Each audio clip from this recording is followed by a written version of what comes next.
Ce livre est né d'une honte, d'une certaine façon. J'avais écrit une petite philosophie de la mer et quand on me demandait de parler de ce livre, très souvent je disais la mer d'abord c'est beau et puis je passais à autre chose. Et la honte, elle s'est logée là, c'est-à-dire que pour une philosophe simplement dire la mer c'est beau et passer à autre chose, je pensais que c'était pas acceptable. Donc j'ai essayé d'explorer pourquoi on disait si manifestement c'est beau. Et d'ailleurs, quand je le disais, tout le monde était d'accord avec moi. Et je crois que c'est pas seulement parce qu'il s'agissait de la mer. Donc pourquoi il y a cette unanimité évidente et immédiate qui fait dire c'est beau. Et d'ailleurs, même quand on est seul, on le formule à haute voix. Pourquoi? Comme si on voulait d'emblée le dire à quelqu'un ou que c'était une sorte de trop-plein qu'il fallait exprimer. Et je me suis retrouvée alors face à une difficulté. Laquelle? C'est que traditionnellement la philosophie, et notamment depuis Emmanuel Kant, qui est le grand penseur en philosophie et le grand penseur du beau, nous avions deux catégories à disposition pour définir cette expérience de la beauté ou cette expérience esthétique, le beau et le sublime. Le sublime, d'une certaine façon, n'est pas beau ou n'a pas à l'être.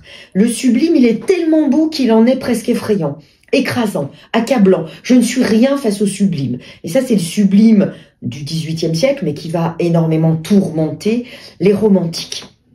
Et puis, il y a la catégorie du beau, avec cette idée, me semble-t-il, que le beau se signale. Le beau est convenu, même si on peut ne pas être d'accord, mais il y a d'ailleurs des musées du beau. Les musées, c'est quoi? Ce sont ces espaces où on dit, regardez, c'est beau.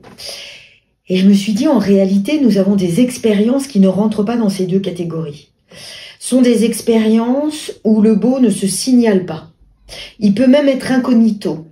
C'est pas une harmonie ou une perfection, c'est un détail. C'est ce fameux petit mur jaune que Proust signale dans un tableau de Vermeer. C'est pas tout le tableau, c'est ce petit mur jaune qui vibre comme un soleil dans un coin du tableau. Et ça peut être totalement modeste ou totalement grandiose. Mais ce n'est pas sublime au point de nous écraser. Au contraire, ça nous enveloppe et on se sent partie prenante. Tout d'un coup, oui, on habite le monde par cette expérience-là esthétique. Et donc, j'ai dû lui chercher un nom.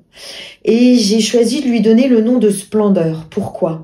D'abord parce qu'étymologiquement, splendeur veut dire briller, brillance. C'est une magnificence. C'est tout d'un coup, c'est l'expérience du beau où tout d'un coup, une lumière semble s'allumer.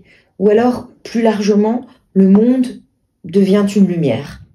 Et voilà, à travers des expériences très concrètes, donc une philosophie qui va chercher au cœur du monde ces expériences de la splendeur, que ce soit pour en discuter avec un Finlandais, avec un petit vieux avec qui j'échange rien, mais où il y a un échange magnifique en allant, en approchant du fjord d'Oslo, ou alors dans la laideur qui entoure la gare Montparnasse à Paris, où quelques martinets sont mis à chanter. Donc c'est pas du tout une splendeur de frimeur, c'est une splendeur modeste, à portée de main, et qui ne demande pas d'aller à l'autre bout du monde, mais tout simplement d'être vraiment des habitants du monde et des dépositaires, des légataires de sa splendeur.